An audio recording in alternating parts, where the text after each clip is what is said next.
Hello, everyone. Good evening and welcome. My name is Loretta Ngwebe Sibyl, and I am genuinely happy to see every single one of you. For those of you just joining, please say hello in the comments. Let me know where you're watching from, and to know if you're home or are you on bed? Are you sitting in your living room? So just let me know. I always ask this because it makes everything feel more real, and this is not just me talking to a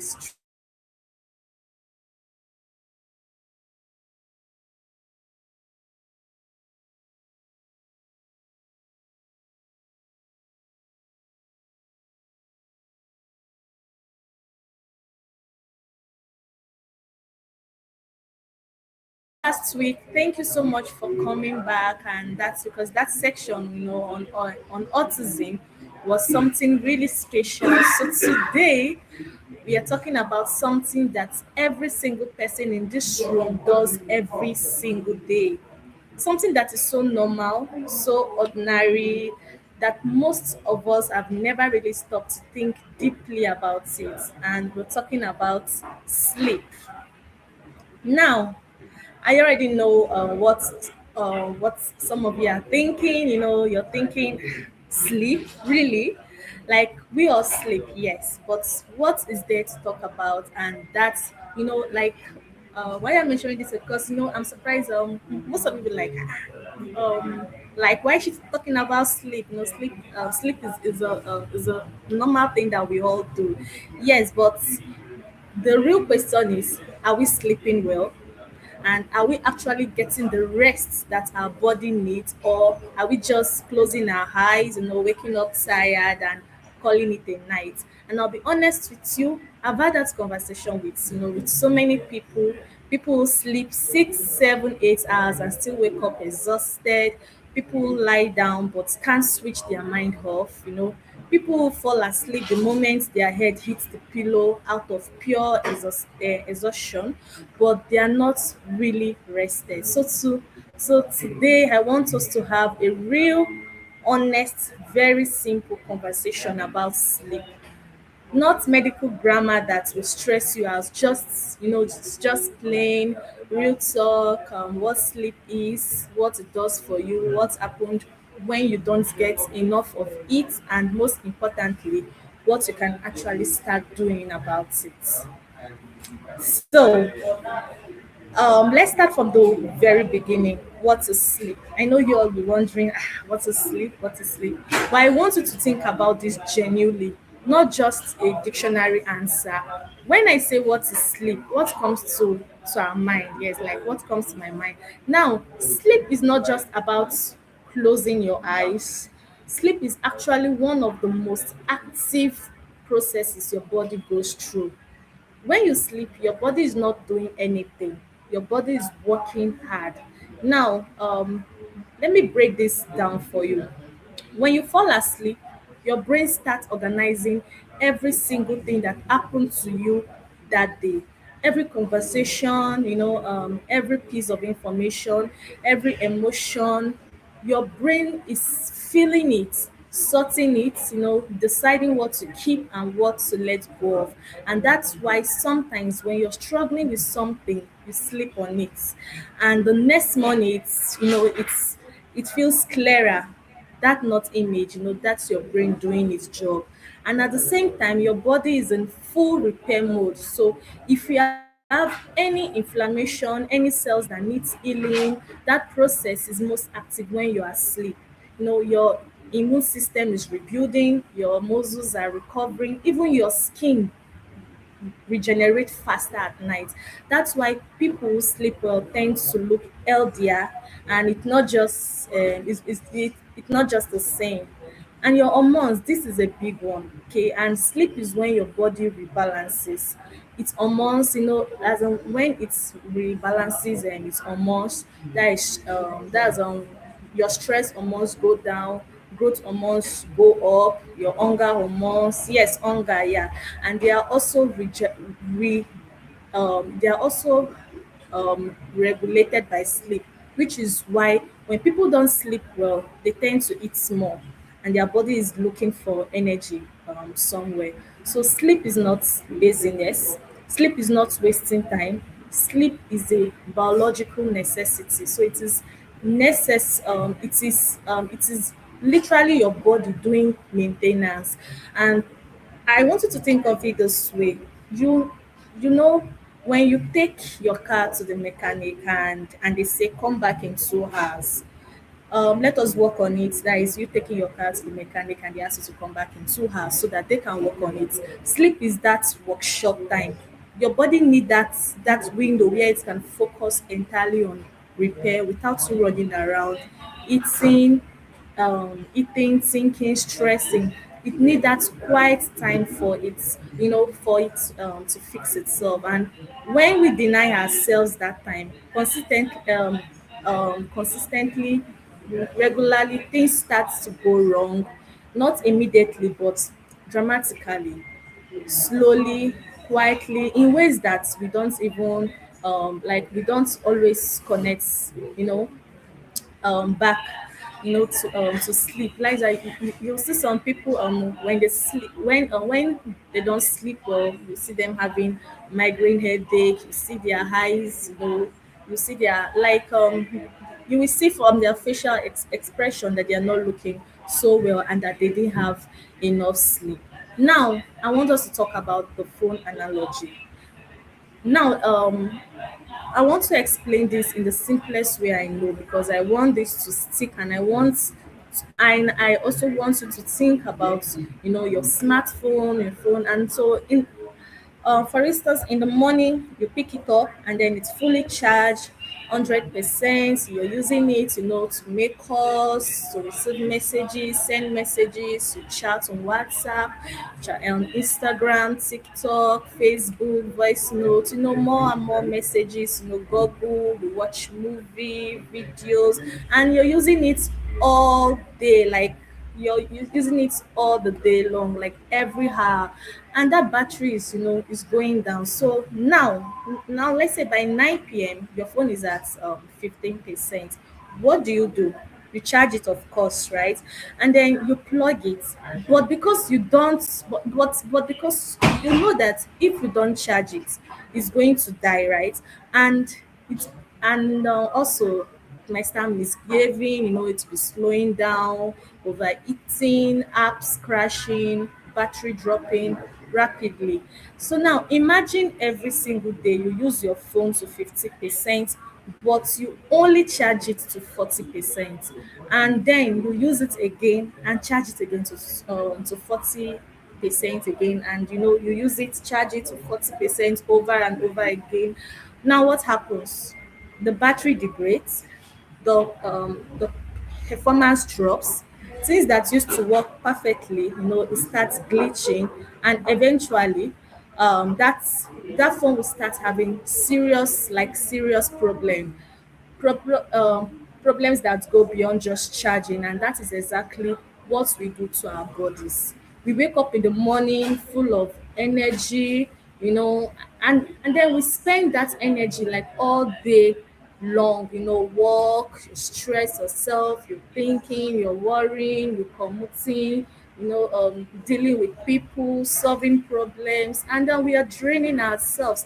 And at night, instead of fully recharging, what do? We carry our smartphones, I mean our laptop, and then we carry that stress into the bed. Instead of you sleeping, we scroll on our phones, our laptop, we'll lie down there thinking about tomorrow, and then we slept for like, let's say, 5 hours, when our body needed 8 hours. So we keep snoozing, and then we wake up at 40%, and we do that over and over and over and over again until our body starts showing us signs, and then until things start going wrong. And then when we wonder what happened, why am I always tired, why do I keep getting sick, why can't I focus? My friend, your battery is low. It has been low for a very long time, and nobody told you that you needed to properly charge it. And that's what today's topic is all about. So we are going to talk about how to actually charge. And now, what are the signs you're not sleeping well? Yes, I'm going to mention the signs of you not sleeping well. Now, here's the thing that many people don't even know they are not sleeping well. And I say this with love because it's not obvious, especially when you're being living with the effect of poor sleep for so long that it feels not it feels normal to you. So let me go through some signs for you, and as I'm going through them, I want you to be honest with yourself. How many of these apply to you? Sign number one: you wake up tired. Of course, not just a little groggy, like you actually feel like you didn't sleep at all. You slept, yes, maybe even for hours, but you wake up and then your body still feels heavy. You see your eyes swollen, you're still feeling dizzy, you wake up with headache, and you don't feel refreshed. You feel like you need more sleep, even though you just slept. Like, but this is one of the clearest signs that something is off with your sleep quality, not necessarily the quantity. So, and also sign number two, you feel sleepy during the day, especially after lunch, like 2 p.m., 3 p.m. You start struggling to keep your eyes open, you're sitting in a meeting or in class or just at your desk and your eyes are just begging to close. Some people even fall asleep sitting up without meaning to. Yes, and now there's a difference between feeling a little relaxed after a meal and genuinely struggling to stay awake in the middle of the day. So it feels, so it's as in if it's as if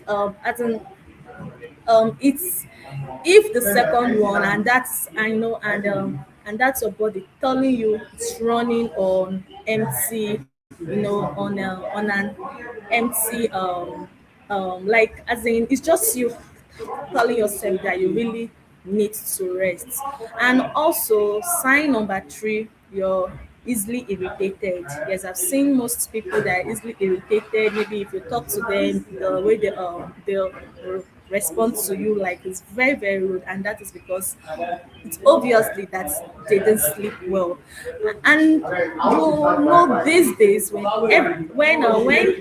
everything just gets on your nerves, okay, like just like I just said now, and then when someone says something perfectly normal, and then you feel like like snapping at them. And when you have this zero patience, like even for the people you love, we usually blame that on stress, on the job, like on people. But lot of the time is sleep.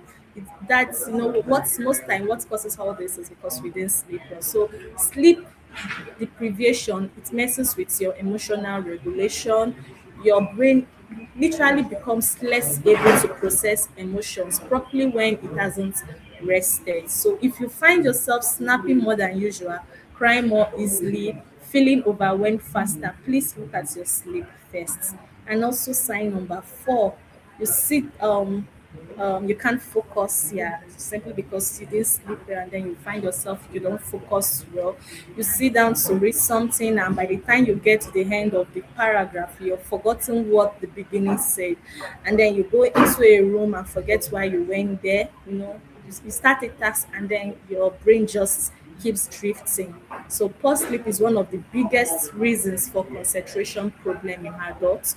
People go through thinking that that they have serious memory issues when really they just need to sleep better.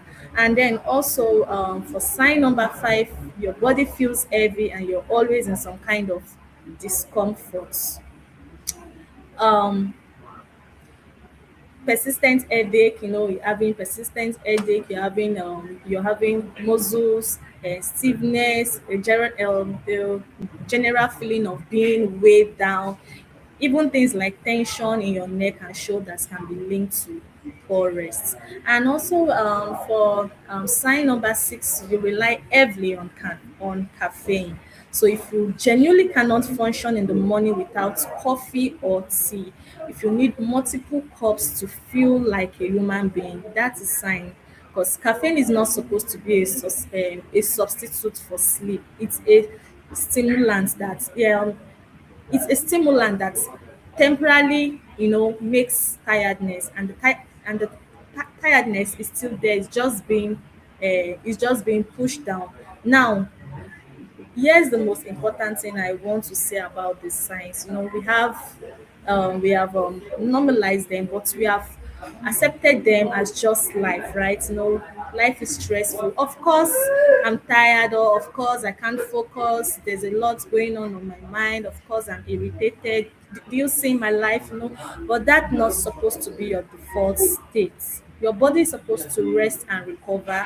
So when you feel good after a proper night's sleep, that energy, that's clarity, that's patience, and that is how you're supposed to feel most of the time, not as a rare special occasion, but that should be your baseline. And if not, something needs to change. Now, I'm going to list out what I'm going to list some things, why what lack of sleep does to her body. All right, so now let's get into what poor sleep is actually doing to your body. And I want to be clear, I'm not trying to scare you, I'm trying to inform you, because when you understand what's happening, you take it more seriously. And number one, we have your immune system. It's weakens. Now, your immune system, the part of your body that fights your immune system is a part of the body that fights off infections, viruses, bacteria, and is heavily dependent on sleep. So when you sleep, your body produces proteins called cytokines, and that help fight infection and inflammation. So when you don't sleep enough, your body produces fewer of them. And this is why you may have noticed, when you're constantly not sleeping well, you seem to fall sick more often. Yes, like you're always falling sick more often. You're complaining, I'm having headache, I'm tired, I'm feeling dizzy, seems I'm having malaria. But most times because we don't sleep well. And that's cold, that's cold, that's going around there, catches you, and that stomach bug everyone else got over quickly takes you longer to recover from, and it's not a coincidence. So research has actually shown that people who sleep less than 6 hours regularly are significantly more likely to get sick when exposed to a virus compared to people who get 7 hours or more. So your immune system need that sleep time to end itself. And then we have number two, your brain suffers. Now, we already talked about how sleep helps the brain organize information, right? But poor sleep does the opposite. It creates what scientists actually call cognitive um cognitive fog. Your your thinking becomes slower, your memory becomes less reliable, and then your ability to make decisions, it gets worse. So, and here's something really interesting, because your brain actually has a cleaning system, and it's called the glymphatic system, and it is most active when you sleep. So it's literally flushes out waste products and toxins from the brain during sleep. And when you don't sleep enough, it's that waste builds up. Yes, so some researchers believe that consistent poor sleep over many years may contribute to the kind of brain changes associated with memory decline as we age. And I'm saying that to scare you. Yes, I'm saying it because it shows you how serious sleep really is. So, for number three, your emotions become unstable. Now, there's a part of your brain called the amygdala. It's responsible for your emotional responses, fear, anger, anxiety. And when you sleep well, the part of that brain, that regulates the amygdala stays in control. But when you're sleep deprived, that regulation weakens. So which means your emotional reaction becomes bigger than they should be. So things upset you more than they need to. Anxiety feels more intense, small stresses feel like emergencies. And for the people who are already dealing with mental health challenges, anxiety, depression, poor sleep makes all of it worsen, and it's not just a symptom, it becomes a cycle. Poor mental health disrupts sleep, and so poor sleep worsens mental health back and forth. So that's why we really need enough sleep. And then for number four, your physical health is at risk. Yes, when you don't sleep well, your physical health is at risk. Now, this is where it gets really serious, and I want you to hear this clearly. Consistent poor sleep over months, over years, is associated with high blood pressure. And this is because when you don't sleep well, your body stays in a state of low level stress. Your stress hormones, particularly cortisol, it stay elevated, and elevated cortisol over time puts pressure um on your system. Yes. And so high blood pressure is one of the biggest risk factors for stroke and heart disease. So when we talk about sleep, we are not just talking about feeling tired, we're talking about your health, your heart health and your long-term physical health. So poor sleep is also linked to weight gain also. Yeah. So as well, poor sleep is also linked to weight gain. And when your sleep deprived, your body produces more ghrelin, which is the hunger hormone, and less leptin, which is the hormone that tells you you're full. So you end up eating more, craving more sugar and high carb foods, and your metabolism is also slower. So it becomes very easy to gain weight when you're constantly not sleeping well. And for people managing diabetes or pre-diabetes, sleep affects your insulin sensitivity. So poor sleep can make it harder for your body to regulate blood sugar. And then for number five, we have your relationships, it suffer. Now, this one people don't always expect, when we talk about sleep health. But when you're consistently tired and irritable, yes, it changes how you show up in your relationships. So you're less patient with your children, you snap at your partner, you withdraw from friends because you're too exhausted to socialize, you become less present, physically there but mentally somewhere else. And relationships take a lot of energy, and also connection, it takes energy. Empathy takes energy, and when you're running on empty, those things are the first to suffer.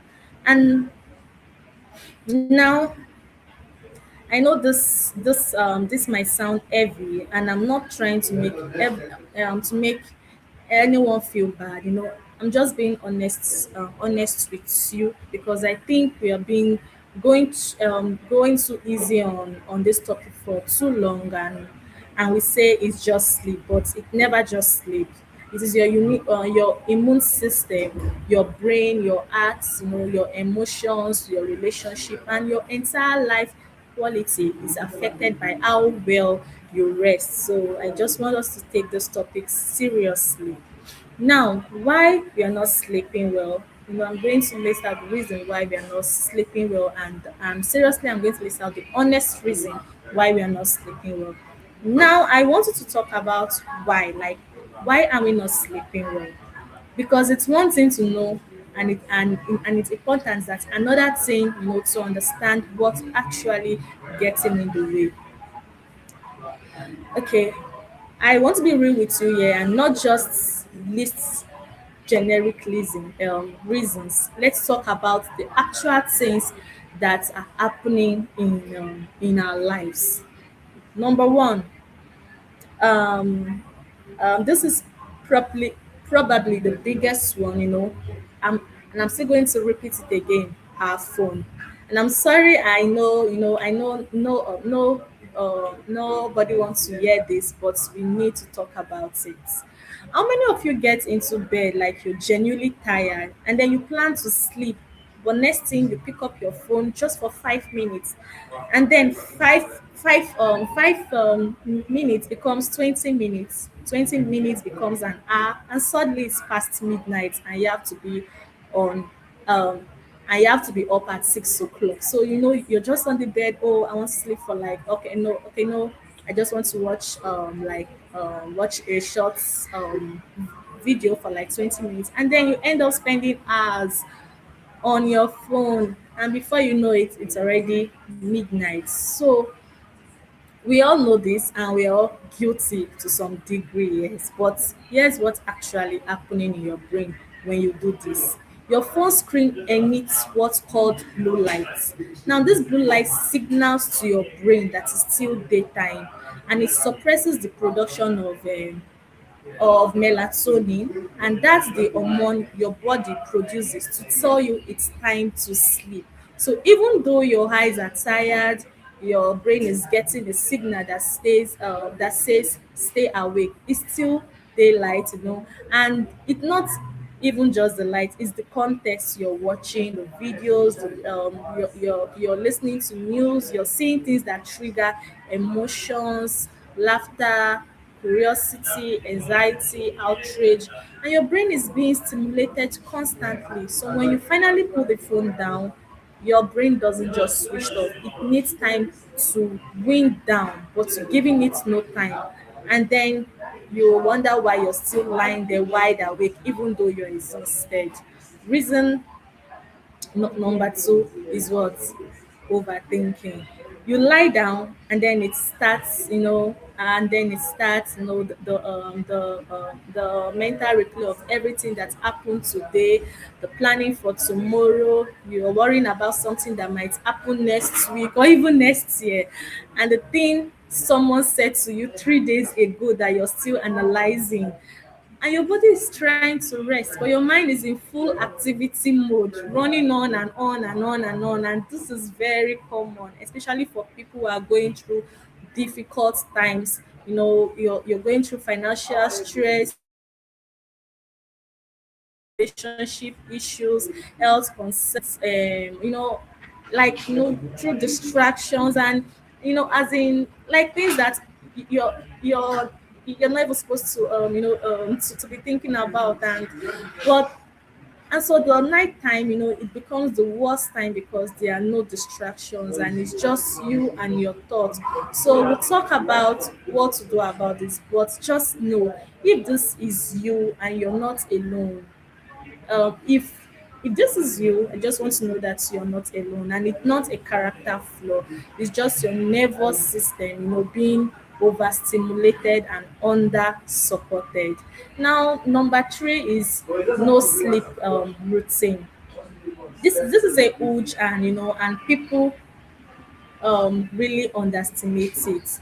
Your body has what is called um, a, ca- a circadian rhythm, and it's basically your internal body clock. It regulates when you feel sleepy and when you feel awake, based largely on patterns and light cues. And this clock works best when it's consistent. But when you do, most of us, do like, okay, but I just want to know, like, but what do most of us do? We sleep at 10 p.m., that is at night, 2 a.m. the next night, 12:30 a.m. the next. We sleep on weekend, to make up for the week. Our schedule is completely all over the place, and then your body doesn't know what to follow. It can properly, prepare for sleep because it doesn't know when sleep is coming. So you end up lying awake when you want to sleep and feeling sleepy at the wrong time. So your clock is broken because you keep resetting it randomly. So, and also going to list out the number four reason, the hustle culture mentality. Now, this is a big one, especially in our generation and in African culture particularly. There is so much messaging around grinding, hustling, walking around the clock. You can sleep when you're dead, while you're sleeping, and someone else is working. 5 hours of sleep is not enough. And 5 hours of sleep, is not enough for a successful person. And a lot of us have internalized this, and we almost feel proud of how little we sleep, like it's a badge of hard work. But I need to dismantle this because it's costing people their health. And the most productive version of you is a well rested version of you. So you can spend 16 hours doing work poorly and slowly making mistakes, having to redo things, or you can sleep properly and spend 10 hours doing work brilliantly. And so the output from the second scenario will almost always be better. So rest is not laziness. Rest is part of the strategy. Now, reason number five is environment. The space to sleep in it matters more than people real realize. And is your room noisy? Yes, I just want to ask a question. Is your room noisy? Is it too hot? Is it too bright? Like someone like me, I can't sleep when my light is on. So is your mattress or pillow uncomfortable? Are you sharing a bed with someone who snores or move around? So these things seem small, but they affect the quantity of your sleep significantly. So you might be getting 8 hours of sleep in a poor environment and still not getting the proper rest. Now, I want to spend some time specifically on the relationship, between sleep and mental health, because I think this is something we don't talk about enough, and it's incredibly important. So sleep and mental health are not just connected, they are deeply intertwined. They affect each other in ways that create cycles that are very hard to break. And so if you don't understand, especially when when you don't understand what's happening. Now, I want to explain this clearly. When you don't sleep well, your brain's ability to regulate emotions is compromised, and so you become more reactive, more anxious, more prone to feeling overwhelmed. Things that you would normally be able to manage with some grace, that starts to feel impossible. For someone who is already managing anxiety, this is extremely significant. So anxiety is already your nervous system, being in a heightened state. So when you add deprivation on top of that, the baseline anxiety goes on, and the body is already flooded with stress hormone from lack of sleep, and anxiety makes that worse. So it's like adding fuel to a fire. So for someone dealing with depression, sleep is deeply affected, and you may sleep too much and still feel exhausted, or you may experience insomnia, lying awake for hours unable to sleep at all. And then when you're sleep deprived, the depression itself, it feels more heavy and more hopeless. And the emotional regulation that sleep provides, the cleaning of the brain, this stabilization of mood hormones is absent, and everything feels harder. Now, here's what's so important, to understand. Sometimes what someone is experiencing as a mental health issue, is significantly worsened or even primarily caused by chronic poor sleep. I've spoken to people who describe feeling constantly anxious, constantly overwhelmed, constantly like they are not coping. And when we talk about their sleep, it was a disaster. Like they were sleeping 4 to 5 hours on their phones until 2 a.m., waking up multiple times in the night. And sometimes just improving sleep dramatically changes how someone feels mentally, not always, and there are genuine mental health conditions that need professional support. But sleep is often overlooked as a factor. So if you're going through something emotionally difficult, and I know many of you have, so please look at your sleep. It won't fix everything, but it may be controlling more than you realize. And for those of you who are supporting loved ones with mental health challenges, whether that's a family member, dealing with depression, or a child with anxiety, or a friend going through a hard time, please consider sleep as part of the conversation. Encourage rest and environments that support sleep, it matters. And sometimes I hear people also say I can't sleep because I'm anxious. That's true, but then I also say your anxiety is also getting worse because you're not sleeping. So where do you start? You start small, you start with one tiny change, and then we get to those changes very shortly. And this topic is not just for adults alone, for parents alone. It's also for children. So now I want to make sure we don't leave out, the parents, caregivers, the teachers in the room, because this conversation is not just for adults. Like I said, sleep is just as important, actually even more critical for children and young people. Now, children bodies are literally building themselves. Their brains are developing at a rapid pace. Every stage of childhood involves massive amounts of physical and cognitive growth. And sleep is the primary time when that growth happens. So during the sleep, children release growth hormones, and their brain consolidates everything that learned that day. Now, neural connections are being formed and strengthened, and so memory is being built, emotional patterns are being established. And when children don't get enough quality sleep, all of that is disrupted. Now, here's something really important for parents to understand. A child who is constantly not sleeping well will often show it through behavior, not tiredness. You may have a child who is hydrated, who is um who is hyperactive, running around, can't sit, can't see still, hard to manage. And then you might think, well, clearly they've had a lot of energy and they don't need more sleep. But actually, hyperactivity in children is often a sign of overtiredness, and their body is fighting the fatigue by producing stress hormones, which makes them more activated, not less.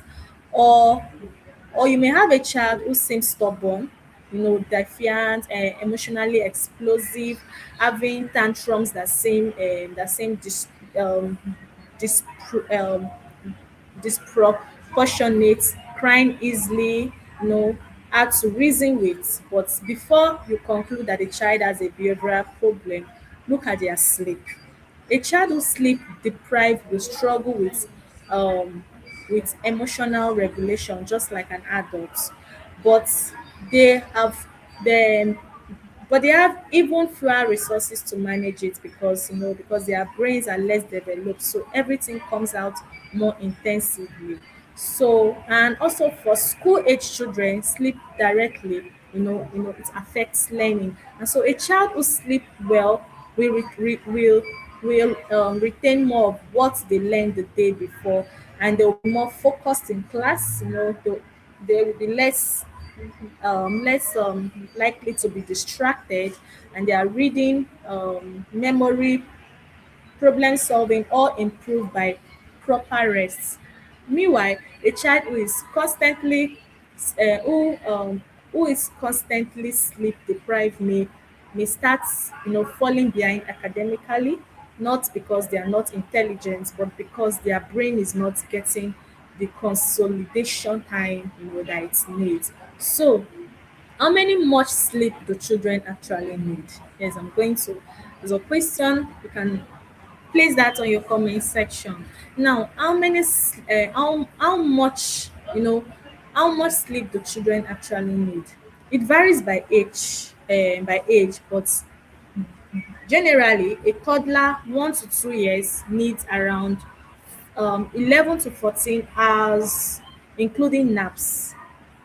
A preschool from 3 to 5 years need 10 to 13 hours, and then school age children from 6 to 12 years need 9 to 12 hours, and teenagers, and this is um the the one parent always argue with me, I know, about teenagers genuinely need 8 to 10 hours, and their bodies are getting through enormous changes. Their brains are working incredibly hard, and they need more sleep than we often give them credit for. And parents, your habits affect your children's habits. So if you're on your phone until 1 a.m., your children are learning that behavior. Yes, and so the environment you create at home around sleep and wind down will shape how your children approach um rest of their lives, you know. So building good sleep habits for your children is also an investment in their future health. And it's not indulgent, it's not they should just sleep and when they are tired. No, it's intentional. It's part of raising a healthy child. Now, I want to come back to something I mentioned earlier because I feel strongly about it. Um, there, there's a narrative in our world, especially on social media, that glorifies sleep deprivation. You know, you see people boasting about walking through the night. I'll sleep when I'm dead. You know, 4 a.m. club, grinding, hustling, building with the implication that rest is for the weak. And I also understand where it comes from. I do, because many of us grew up watching our parents work incredibly hard. We have goals, we have dreams, we feel the pressure of time, and sleep feels like ours. We could be doing something productive. But I need you to understand something. Your brain on poor sleep is not running at capacity. It is running at a significant deficit. So studies on cognitive performance have shown that being awake for 17 to 19 hours produces impairments equivalent to a blood alcohol level that would make it illegal to drive. And I want that to sink in us, you know. So you're making decisions, you're writing reports, having important conversations at the equivalent and cognitive capacity of someone who has been drinking. You might think you're being productive, but you're slower than you should be, and you're making more errors, you know. You're less creative, you're less strategic. Things that should take you 1 hour take 2 or 3 hours because your brain isn't firing properly. So the math doesn't always work in favor of sleep deprivation. You're not gaining extra productive hours, you're just spending more hours doing lower quality work. And on the flip side, when you are well rested, you think faster, you solve problems more creatively, you you make better decisions, and you're more emotionally intelligent, which means your conversations go better, your relationships are smoother, and your work interactions are more effective. And so you actually accomplish more in less time. So if you're a person who is driven, who has goals, who is building something, who wants to be excellent, sleep is not your enemy. Sleep is part of your strategy. And the people who perform at the highest levels in the world, athletes, executives, surgeons, the research consistently shows that the top performers are the ones who prioritize recovery, not just work. So rest is not the reward you get after you've done everything. Rest is part of how you do everything well. Now I want to give you a little. Okay, I am going to list out mention um, like explain to us ways that we need to, we understanding our sleep cycles. So I'm going to give you a little bit of education on what actually happens when you sleep, because I think it helps you understand why some things work and some things doesn't. So sleep is not one flat state. It's not like you close your eyes and then you're in some place for like 8 hours. Sleep happens in cycles, and each cycle is about 90 minutes long. Now, within each cycle, there are different stages. You have light sleep, and this is where you're drifting in and out, easy to wake up, and then you go into deeper sleep, and this is the most physical restorative parts where your body does most of its repair work. And then you have REM sleep, which means rapid eye movement. Now this is when you dream, and and then the REM sleep is crucial for for emotional processing and also memory consolidation. So in a full night of sleep, you go through about 4 to 6 of these cycles. And here's why this matters um, practically. Now, have you ever woken up from what should have been a good night's sleep and felt terrible? And another time you wake up from fewer hours and felt surprisingly okay. Now that's because of sleep cycle. So if you wake up in the middle of deep sleep, you feel awful, you feel grudgy, like you've been hit.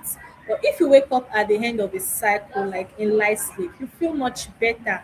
And that is why some people swear by sleeping 7 to 5 hours instead of 8, because 7 to 5 hours is exactly 5 complete cycle of 90 minutes. And so they're waking up at the natural end of a cycle, whereas 8 hours might cut into the sixth cycle. Of course, everyone is a little different, but the principle is complete cycle matters. And REM sleep in particular is something a lot of people are missing. Alcohol, for instance. I know a lot of people think a drink help them, when they drink, it helps them sleep. It does help you fall asleep faster, but it suppresses REM sleep. So you're technically sleeping, but you're missing one of the most important stages. And you wake up feeling unrefreshed even after a full night. So the same with certain medications, the same with going to sleep very late consistently. Your REM cycles tend to be longer in the early morning hours. So when you're out, your sleep short, and REM is what you're cutting. And now the common mistake people make, yes. So all right, before we go into um, before we get to solutions, I let me call out some common mistakes, because sometimes we're trying to help ourselves, but we are actually making things worse. Mistake number one: sleeping is on weekends to catch up. Yeah, you see some people saying they prefer sleeping weekends, like if they sleep more weekend and other days they're always busy, they'll think, work on their system, work. And because I hear this all the time, and I know I don't sleep enough during the week, yes, but I make it up on weekends. That's what some most people say, and I totally understand the logic. But unfortunately, the science says it doesn't quite work that way. So you can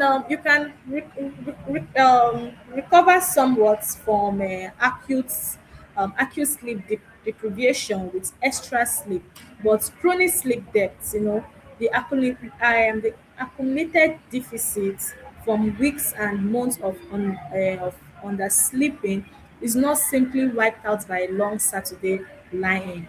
And more importantly, sleeping significantly later on weekend disrupts um um your your circadian rhythm again, and it's like giving yourself social jet lag. Monday morning feels terrible because and then and when it's Monday, your sleep, it feels terrible, and that is because you didn't have enough enough rest. So I want you to try to stay within an hour of your regular wake time, even on weekends. I know that sounds painful, but your body will thank you. So, mistake number two, using your phone until the last second before bed, then expecting to fall asleep immediately. You've been stimulating your brain for hours. You close Instagram and you immediately close your eyes and expect to fall asleep in 5 minutes. And then you're frustrated when you can't. So your brain needs a wind down period, just like you don't run a sprint and then immediately sit completely still.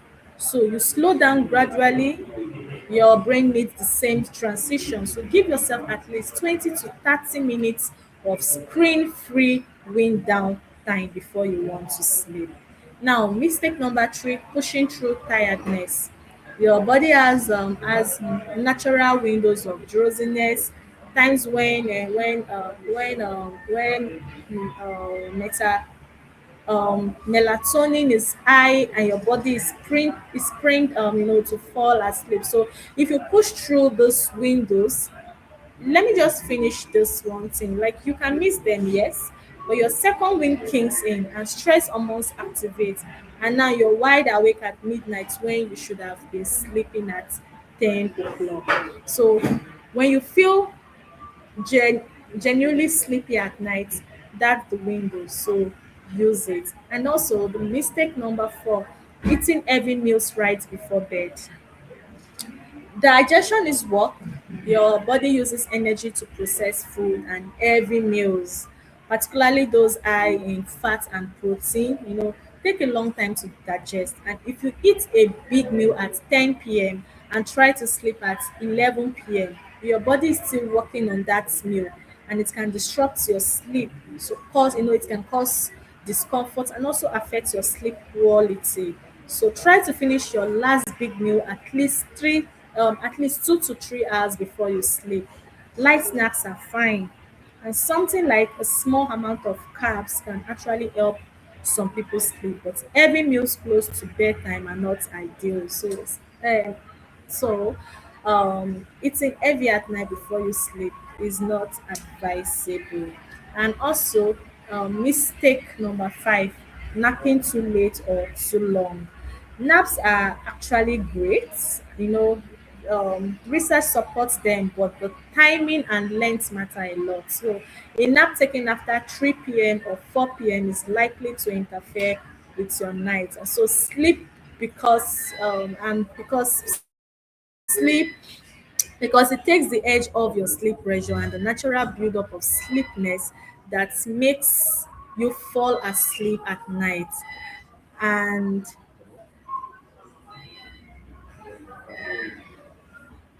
and naps longer than about 20 to 30 minutes can cause you to enter deeper sleep, which means you wake up feeling groggy and disoriented, and then it can again affect your night sleep.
Okay, so sorry for that. We're having I was having a network issue, and so naps longer than just than about 20 to 30 minutes can cause you to enter, um, deeper sleep, which means you wake up feeling groggy and disoriented, and it can also affect your night's sleep. So if you love a nap, great, but keep it before 3 p.m. and keep it around 12, around 20 minutes. A power nap and not an exa an excavation. Now, practical steps. I'm going to list the practical steps to improve your sleep. All right, now we'll get to the part that everyone has been waiting for. No, what do we actually do? And I want to say this because I give you the lists. Please do not try to change everything at once, and that the number one way to fail. Pick one or two things, implement them for a few weeks and see how you feel. Then add more. Now, this is a step one. I'm going to set a consistent sleep time and stick it and also stick to it. So that is what you should be doing. Like, you should set a consistent sleep time and stick to it, and pet me, you're going to see changes in you. So I said so because this is the single most powerful thing you can do for your sleep. So pick a time that works for your life, let's say 10:30 p.m., and then try to be in bed, lights down, and by the time, like every night, including weekends, as much as possible. And it will, you know, yeah, although it will feel weird at at at first, but your body might not, your body might not cooperate immediately. But within 2 to 3 weeks of consistency, your circadian rhythm will shift to match that time, and you start naturally feeling sleepy at 10 p.m. And then you start naturally waking up feeling more refreshed at your target wake time, and your body will know what to do. But if it needs you to be consistent first, create a wind down routine.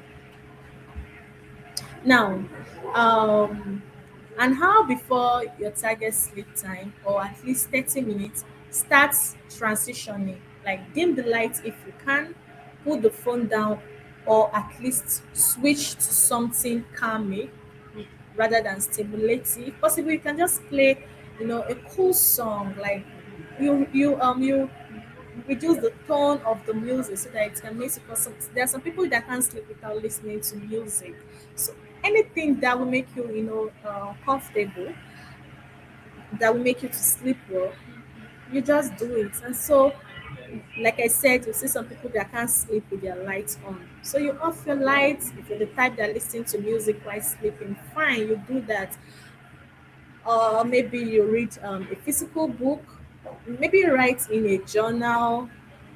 May, um, you can do some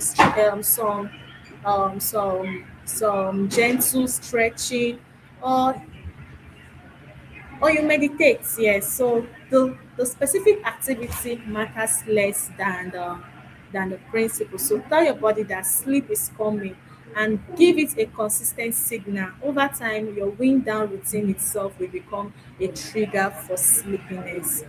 Now, step three: address your phone use honestly. I'm not going to tell you to throw your phone away. I know that's not realistic for most of us, especially those of you who run businesses, have family across time zones, have responsibilities that require being reachable. But here's what you can do: start by just moving your phone across the room from your bed. You don't have to turn it off. Just make it less accessible. So when you have an impulse to check it at 1 a.m., you have to get up, and you can also use the screen time of pictures on your phone to set down reminder. Some people put their phones on do not disturb, from 9 p.m. onwards, and with exceptions only for certain con- contacts in case of in case of emergency. And if you must use your phone in the evening, switch to night mode or reduce the brightness significantly, because it won't eliminate the blue light effect. It really helps. And also, step 4, manage your environment. Your sleep environment should be cool, dark, and quiet, or as close to that as possible. Cool because your body temperature naturally drops when you sleep, and a cool room supports that process. Dark because any light, even a small amount from a street light or a standby light, can signal your brain to start, to stay alert. So quiet because sound disruption, and even when you don't fully wake up, can interrupt your sleep cycles. So if you can't control noise, consider earplugs or a white noise machine or app. So if you can't control light, a sleep mask is inexpensive and genuinely effective. So these are small investments with real returns. Step 5, manage what you put on your body. Caffeine has a half life of about 5 to 7 hours. That means if you have a coffee at 3 p.m., half of that caffeine is still in your system at 8 to 10 p.m. For people who are sensitive to caffeine, it can still be affecting your sleep even if you don't feel weird. So try to finish your last coffee or tea before 2 p.m. Watch your other sources of caffeine too, or if it's energy drinks or some sodas, even chocolate and alcohol, as I mentioned earlier. So if you use it as a sleep aid, please reconsider, because it may help you fall asleep faster. But significantly disrupts the quality of your sleep, particularly REM sleep, and you will often wake up in the middle of the night as it metabolizes, and then your overall sleep quality will be poor. So please just do all those things I just mentioned. Now, step 6, deal with overthinking. This one requires more than effort, but it's so important. So if your main sleep problem is that your mind won't switch off, here are some strategies. First, a brain dump before bed. Get a notebook about 30 minutes before sleep. Write down everything that's on your mind and tomorrow's to-do list. The thing you're worried about, the conversation you need to have, just get it out of your head and onto your paper, your book, your jotter, your journal, anyone you wish. So your brain holds onto things because it's afraid you forget them. And so when you write them down, it lets go. Secondly, intentional breathing. Even just for even just 4 to 5 slow deep breaths can activate your parasympathetic nervous system, and the rest and digest modes as opposed to fight or flight. So try breathing in for 4 counts, holding for 4, breathing out for 6 to 8. So do this a few times and you'll feel your body physically begin to settle. Thirdly, if you find your thoughts are consistently anxious or overwhelming at bedtime, please consider talking to someone, who's a therapist, a counselor, and there are also specific sleep focused therapists, CBT, which stands for cognitive behavioral therapy for insomnia. So that have really strong evidence behind them. So these are not just tips; they address the root thoughts patterns that keep you awake. Now, going to see a doctor. Now, I want to take a moment to talk about something important. And when these tips and habits are not enough, you know, um, because sometimes poor sleep is a symptom of something that needs professional attention.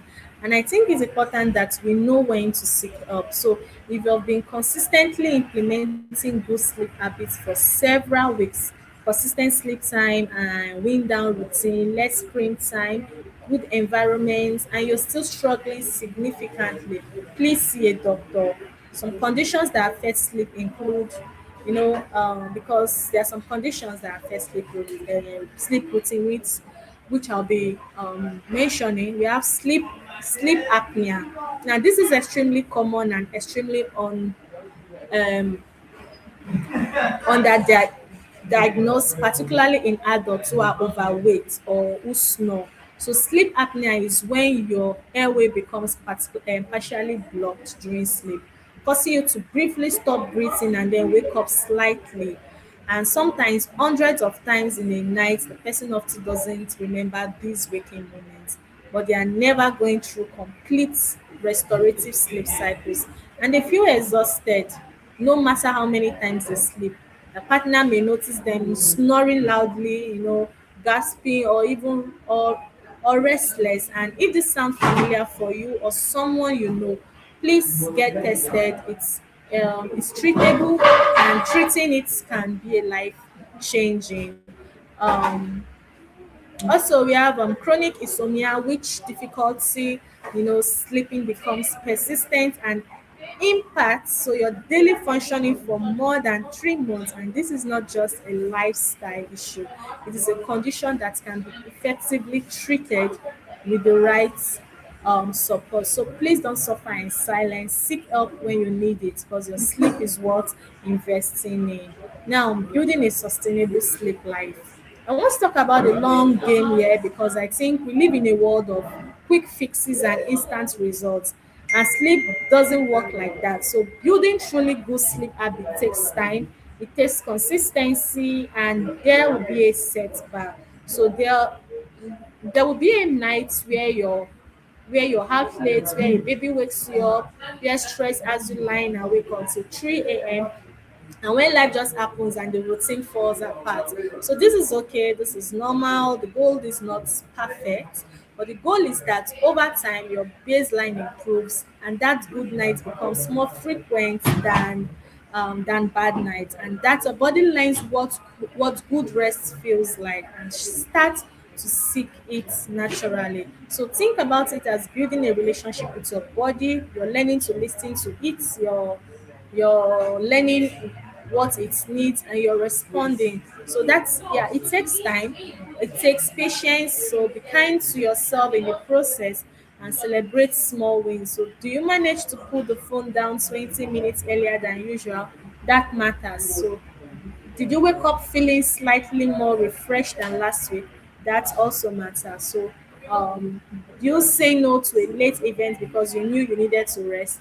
That matters too. So small consistent progress is how lasting change happens. um Let me just pause here for a moment and check in with you all. So we've covered a lot today, right? And I don't want this to just be information that you hear and forget.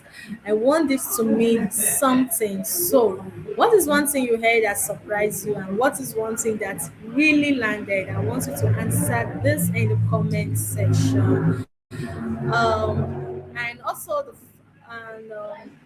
also as we come to the end of today's section, I want to leave you with something that I genuinely believe, and that I want you to carry with you. Your body is always talking to you, and every moment of tiredness, every headache, every time you snap at someone you love, every moment you can't focus, every time you lie down and your mind races, every time you wake up and still feel empty, your body is speaking, it's asking for something. So the question is whether we are willing to listen.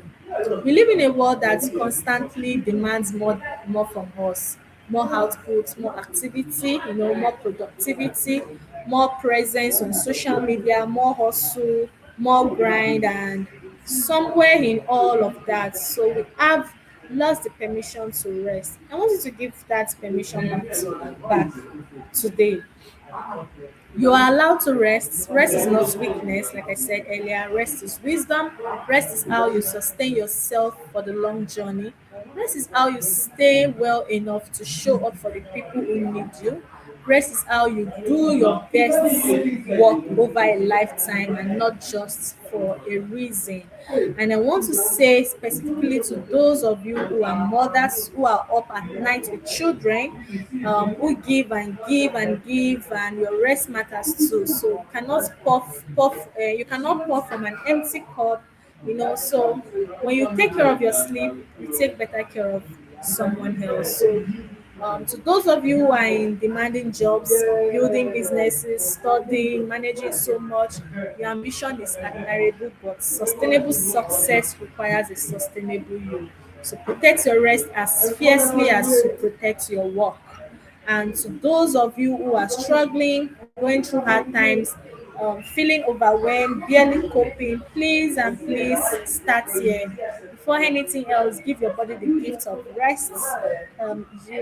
You deserve to feel better than you do right now, and sleep is one of the most powerful free available tools you have. So good health is not only about what you do when you're sick, it is about the daily choices you make when you're well, and choosing to rest, choosing to honor your body's need for sleep is one of the most powerful health decisions you can make. So when this section ends, I want you to do something intentional, whether time, whatever time it is where you have what whatever time you feel is comfortable for you, start moving towards rest. Put the phone down a little earlier, dim your lights, be gentle with yourself because your body has been waiting. So thank you from the bottom of my heart. Thank you, thank you, thank you, for giving me your time. I know your time is precious, and I know you had other things you could have been doing. And the fact that you choose to be here, to invest in your own health and well being and the well being of the people you love, that means everything. So, if this session meant something to you, I want to ask you to do one thing. Share this with one person, just one, someone you know who might need to hear this. A friend who is always tired, a family member who never sleeps, a colleague who jokes about running on no sleeps. Share it with them, because sometimes the message lands differently when it comes from someone who cares about you. So please, also, I wanted to like, comment, and share. And if you have any question at all about what we discuss, drop them in the comments, and I'll do my best to respond. For those of you who are interested in going deeper on any of the topics we've covered, sleep, mental health, physical well-being, stay connected, because we'll be coming back to these topics in different ways. Take good care of yourself, take good care of each other, and please tonight rest well. You have a wonderful day, and God bless you.